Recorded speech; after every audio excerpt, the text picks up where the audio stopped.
Dominique Gay de Sainte-Marie-de-Beauce est une personne très sociable et active. Sa famille, son travail, le plein air et les sports individuels sont au cœur de sa vie. Cependant, le 30 septembre 2014, un grave accident de moto viendra chambouler son existence à tout jamais. Voici l'extraordinaire histoire de Dominique Gay. Je suis né le 14 octobre 1956 à Sainte-Marie-de-Beauce. Suite à ma naissance, j'ai eu des problèmes de santé parce que j'avais une hypertrophie du thymus qui m'occasionna des fois un manque d'air. Comme on dit, je suis venu bébé bleu dans ces termes, dans ce temps-là. Et j'ai dû être hospitalisé quelques fois. À l'âge de 6 mois, on m'a diagnostiqué que j'avais une malformation cardiaque et il manquait un poumon.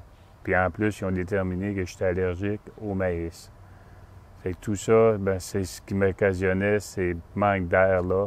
Avant 6 mois, j'ai eu le sacrement de la confirmation parce que je pensais pas que j'allais passer au travers parce que il avait peur que je meure. Fait que dans ce temps-là,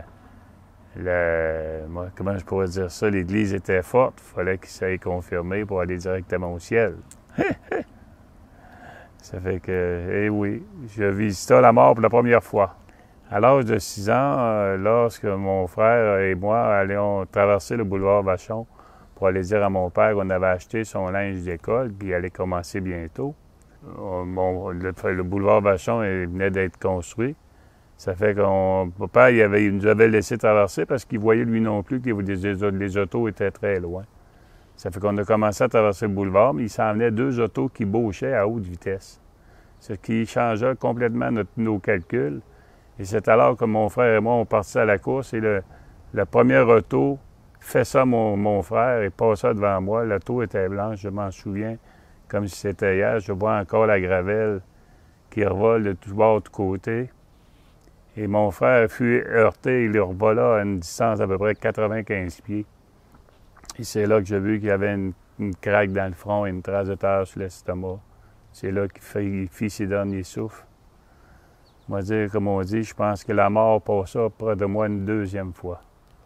Dominique n'a pas encore 5 ans. Il supporte mal les larmes de sa mère enceinte. Il trouve très pénible les 3 jours passés au salon funéraire à voir tous ces gens attristés défiler devant lui. Ça me fait des drôles de souvenirs, puis en plus de ça, comme on dit, à cet âge-là, on ne comprend pas tout, hein?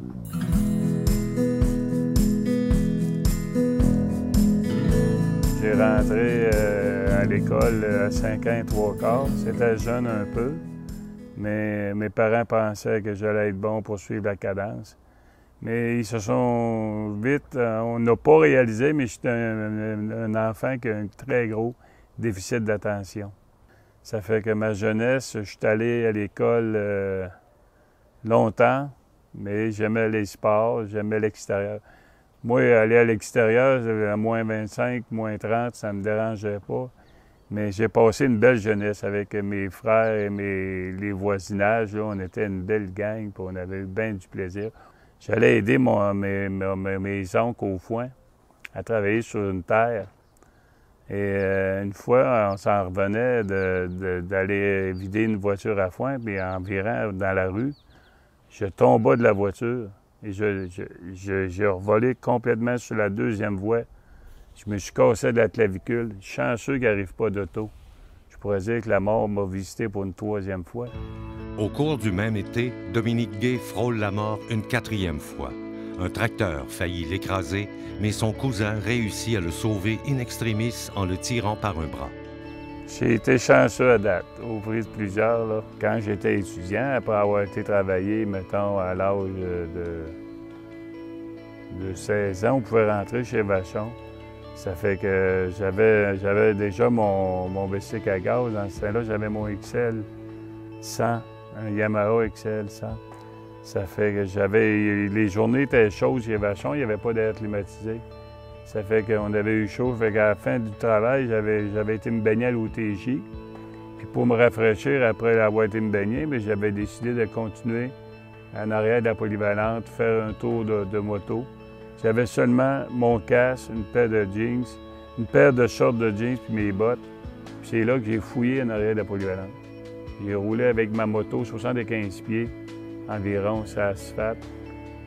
Fait que pas besoin de vous dire que j'ai perdu connaissance.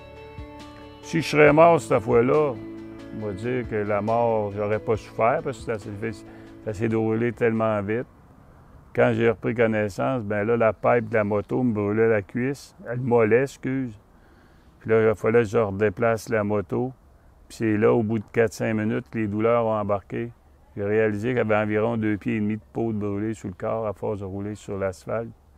Là, il fallait que je me déplace en avant. Dans ce temps-là, le cellulaire n'existait pas. J'étais seul avec en arrière de la polyvalente.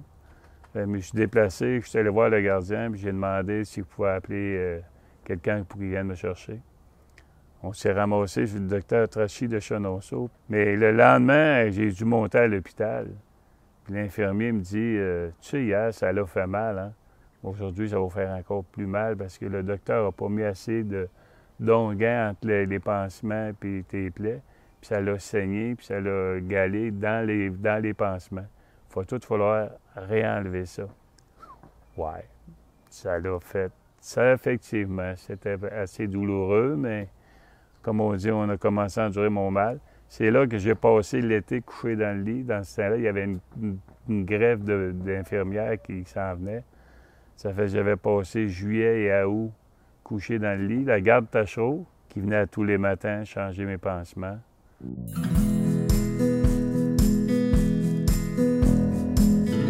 Moi, en secondaire 3, comme on dit, j'étais, étant donné que ça faisait plusieurs années que j'avais du retard sur les autres, parce que j'avais doublé quelques années, étant donné mon très grand déficit d'attention, on me fit comprendre que je serais mieux d'aller sur le marché du travail que plutôt que de faire des grandes études. Fait que c'est là que j'ai rentré chez Vachon, dans l'usine. J'aimais ça, c'était le fun, mais je trouvais que, il me semble, je pouvais être meilleur, je pouvais faire d'autres choses de ma vie. Je regardais les mécaniciens d'entretien, puis c'est là que j'étais allé en voir un, puis j'ai demandé quelle sorte de diplôme que ça prend pour être mécanicien d'entretien. Fait que là, je suis retourné recommencer mon secondaire 3 aux adultes, 4 et 5 à Beauceville aux adultes, et ensuite mon école de métier à Québec. Et j'ai rentré en 1978 chez Vachon. Puis là, bien, le sérieux de la vie a commencé. Ça fait que là, bien, les études finies, bien, j'ai commencé à travailler chez Vachon. Et c'est alors que j'ai rencontré la belle Guylaine qui s'en allait étudier pour être coiffeuse. Elle avait 16 ans, moi j'en avais 18. On s'est fréquentés 50 ans. Et ensuite, en 1980, le 9 août 80, je l'ai demandé en mariage. Et elle m'a dit oui, comme je suis chanceux. J'ai eu deux belles grands-enfants, des belles filles actives, puis j'ai arrêté de fumer. Fait que là, ben, j'ai décidé de me payer un cadeau à moi, de moi pour moi. Puis je suis réacheté une autre moto. J'avais une XL 250. Puis après ça, j'ai eu quelques années pour grossir avec une Kawa Vulcan classique dans les années 2000. Fait que là, j'avais décidé que j'avais une terre à bois que j'ai vendue. J'ai décidé qu'on allait prendre la vie plus du bon côté. Fait que là, ben, je me suis acheté une Kawa. Ensuite, il est venu ma Honda 1500 Goldwyn. Et après ma Goldwyn, la moto de mes rêves que je m'étais équipé pour ma pension, ma Goldwyn 1500 2012. Et c'est avec elle que je fis mon embardé. Dominique Gay prend toujours une semaine de vacances en automne car il adore se balader en moto pour admirer les beaux paysages qui s'offrent à lui. Fait qu'un beau matin d'automne, il faisait le 30 septembre 2014. J'ai décidé de partir avec un de mes compagnons de travail qui était mon compagnon de moto aussi. Puis on est parti, puis on est allé dans le haut de la Beauce. On a décidé d'aller voir un de nos copains qui était à son chalet à Lambton. Puis rendu là, le monsieur en question n'était pas à son chalet. Ça fait qu'on a repris le chemin, rendu à Disraeli. C'est là que j'ai regardé là, j'ai dit on a encore du lousse. On s'en allait vers Whedon. Whedon, tiens, j'avais vu la 257, une petite route que j'avais déjà empruntée, toute sinueuse. Mais je l'empruntais, mais avec mon grand déficit d'attention, moi qui regardais partout, J'ai oublié de regarder en avant et arriva ce qui devait arriver, le mot accident. J'ai pris le faucette et c'est là que ma vie changea du tout au tout. Je me suis fait éjecter de la moto. J'ai revolé sur la bordure du faucette. Et c'est là que j'ai senti qu'il y avait quelque chose de pas normal. En me regardant mon corps, tout de suite, je l'ai senti parce que durant que mon ami est allé justement revirer et revenir, moi, j'avais déjà repris connaissance. Je regardais la position de mes jambes qui était comme pas 90 par rapport à mon corps, mais un drôle de degré par rapport à mon corps. Je me dis, oh, il y a quelque chose qui ne va pas. Je touchais à mes jambes, je ne sentais rien. Le bas de mon corps, je ne sentais rien. Et j'ai regardé le ciel, j'ai dit, Dominique, t'es dans la merde, assume ce que c'est qui vient de t'arriver. Fait que là, mon copain qui était avec moi, lui, en état de panique, bien là, il demandait, j'ai dit, essaye donc de voir si en dessous de moi, il n'y a pas une roche. Je sens quelque chose de pointu. Il m'a soulevé à peine, il a regardé, il dit, il n'y a rien. J'ai dit, dépose-moi là, touche-moi plus. Il a contacté le 911 quand il y a eu assez d'ondes, d'antennes, comme on dit, pour être capable de faire le 911 et contacter les services d'urgence. Là, ils lui ont demandé où vous êtes où. Fait que la police était justement à Whedon. Elle dit, arrive, ça a pris à peu près 2-3 minutes, la police est arrivée. On était non loin de Fleurimont, où c'est que le CHU de Fleurimont, un hôpital réputé. Fait que l'ambulance allait arriver, mais je ne sais pas si vous le savez, mais une ambulance, ça porte dur. Il y avait des travaux en s'en allant, la route est en construction. Ça a fait plus mal, ça, presque, mon accident, à me faire transporter à l'hôpital. Et c'est là qu'ils ont décidé qu'il y avait la moelle épinière sectionnée, niveau D4, D5. La vertèbre était sectionnée. Ça fait qu'ils ont formé une équipe d'urgence pour m'opérer durant la nuit, pour me fixer 2 tiges, 12 vis dans la colonne, pour maintenir mon corps, parce que sans ça, je ne serais pas ici avec vous pour vous parler de cet accident. À l'hôpital, on lui fait des radiographies et une résonance magnétique. Une équipe d'urgence est formée afin de l'opérer rapidement pendant la nuit. Fait que le lendemain, ben c'est là que mon épouse, mon beau-frère et ma belle-sœur sont venus à mon chevet. C'est là que j'ai repris connaissance. Puis que là, ben on s'est comme posé des questions. Sens-tu le bas de ton corps, c'est pis ça? Puis là, non, je sentais rien. Mais il y avait toujours espoir. Dans la guérison, il y a l'espoir. Ça fait que c'est là que tout allait bien. Mais le monde, il venait me parler, puis je buvais un petit peu d'eau. Là, je me suis mis à m'étouffer. Là, il fallait qu'on rentre un tube pour aller enlever les sécrétions. Tout allait bien. Puis, au bout de 5 jours, là, ils ont décidé de me transporter de Whedon à l'Enfant Jésus à Québec. Fait que là, ils ont dit, vous allez avoir un problème. Ici, on est capable d'enlever les sécrétions, puis ça. Puis s'il arrive un problème, on est proche des hôpitaux. On est à l'hôpital. Mais entre Fleurimont et l'Enfant Jésus, il y a une méchante distance. Si vous avez un problème, vous allez être dans le trouble. Ça fait qu'ils ont décidé de m'intuber. Là, ils m'ont knocké. Puis là, j'arrivais à l'Enfant Jésus. Là encore, il fallait m'enlever les sécrétions avec un tube. Puis là, à un moment donné, ça ne marchait plus. Là, j'étais en train de m'étouffer avec mes sécrétions. T'étouffer avec les sécrétions, c'est comme si tu étais d'une piscine, puis l'eau montait, t'as de l'eau, vous avez à la bouche, t'es plus capable de respirer. D'un coup, t'en as rendu proche du nez, là, tu sais que tu vas avoir un gros problème. Pour régler son problème, on lui fait une trachéotomie. Dominique est endormi pour quelques jours. Je suis revenu à moi, disons, le 13 octobre, la veille de ma fête. Là, c'est là que je me suis réveillé, puis là, j'étais correct, là.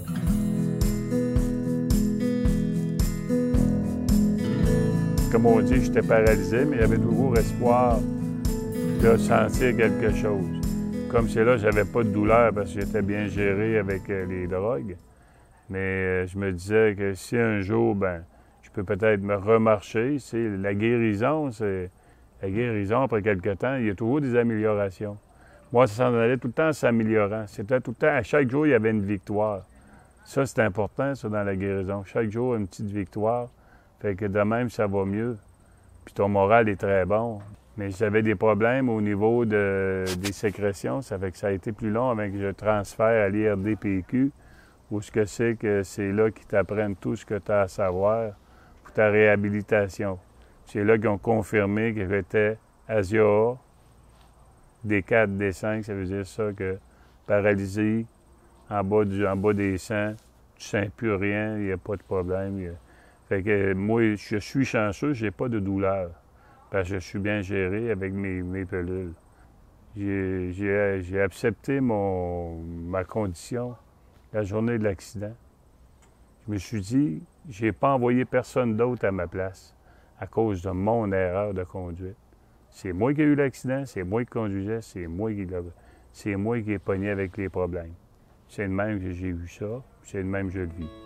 C'est ça, chaque jour, tu as une victoire. Vous savez, quand vous avez un collier cervical, puis ça fait 25 jours qu'ils ne vous ont pas lavé la tête, là. Je vous dis qu'on a l'impression que ça grouille là-dedans, puis que là, quand il a réussi à me faire laver la tête, j'étais tellement heureux. Là, ils t'apprennent à t'asseoir sur le côté du lit. T'as comme l'impression d'être assis sur un gros ballon, parce que tu sens pas le bas de ton corps. Là, il faut que tu trouves ton équilibre. Puis là, ça, c'est encore une autre victoire. Là, ils commençaient à te faire des exercices. Après ça, enlever le collier cervical. Ça, c'est un soulagement. Après ça, il y a eu mon transfert à l'IRDPQ.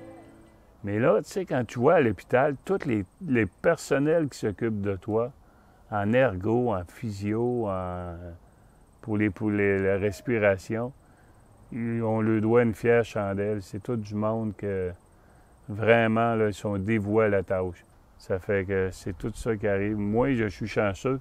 Mon épouse est encore là avec moi, après 41 ans de mariage. Ensemble, on fait une belle équipe. Tant qu'elle sera là, tout va bien aller pour moi.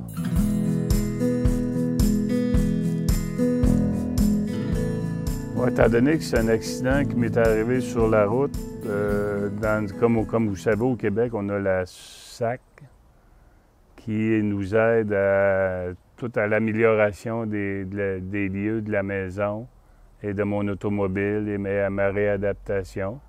J'ai été chanceux. Moi, mon dossier s'est bien réglé parce qu'à 58 ans, ASIA, comme on dit, avec la scolarité que j'avais, c'était sûr que je ne retournais pas sur le marché du travail.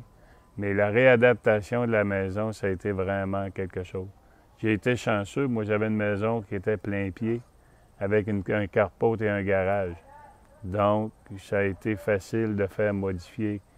Mais mon épouse est encore là pour s'occuper de moi. Elle a dû cesser de travailler pour s'occuper, en fin de compte, de moi, parce que, comme on dit, c'est elle maintenant qui fait mes travaux plus les siens. Ça fait que c'est ça notre nouvelle vie. Comme la SAAC offre un volet sportif, elle lui procure donc un speedy bike pour faire de l'exercice. Comme j'avais dit à mon agent, j'ai dit, moi, là, je suis pas un gars qui restait dans la maison. Là. Avant ça, là, j'avais 2000 km de fait avec mon bicycle à pédale. Là. Fait que si vous m'achetez un speedy bike, moi, ce ne sera pas pour rester dans mon garage, ça va être pour en faire. Fait qu'ils ont accepté de me payer un speedy bike. Fait que depuis ce temps, je suis bénévole sur la piste cyclable. Fait que ça me donne l'occasion d'aller rencontrer du monde, puis de socialiser. Puis en plus de ça, ça occupe mes journées aussi. Ça me tient en forme. En plus, je suis conseiller père pour Mémo Québec. Ça, c'est un autre volet activité sociale. L'hiver, je joue au curling avec des amis. Pour Mémo, on a un club de curling pour les personnes à mobilité réduite à Québec. Et je joue au billet. Avant mon accident, j'étais bénévole pour Avastin. Quand j'ai eu mon accident, ils m'ont dit « Aucun problème, tu rentres dans les conditions que tu veux. Si tu veux, on te reprend. » Ça fait déjà 14 ans que je suis avec eux autres comme bénévole pour Avastin. Avant ça, j'étais comme bénévole. Je pouvais travailler au bar, je pouvais travailler à l'accueil, aux portes, aux placiers. Mais depuis mon accident, ils m'ont attitré la porte. Côté impair, j'ai ma place réservée. Ils m'ont enlevé le petit banc, ils m'ont dit « Ça, c'est ta place. Lorsque le spectacle sera en marche, c'est ton endroit pour écouter le spectacle. » Je les remercie beaucoup. Une autre belle victoire que j'apprécie grandement, c'est d'être capable de conduire mon véhicule. La SAC nous adapte notre véhicule. Nous, on a fait l'achat du véhicule qui nous recommande et la Société d'assurance automobile modifie le véhicule.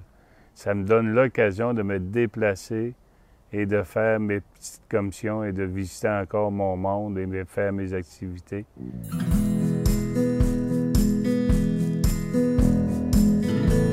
Je pourrais dire que j'ai eu des remords ou des regrets.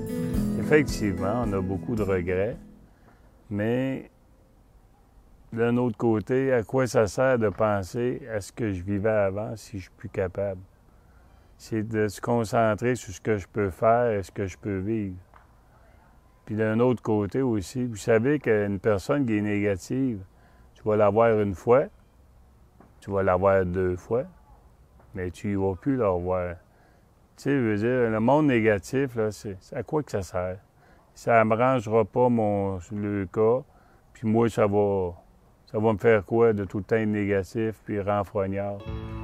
Prenons la vie du bon côté. Regardez le monde.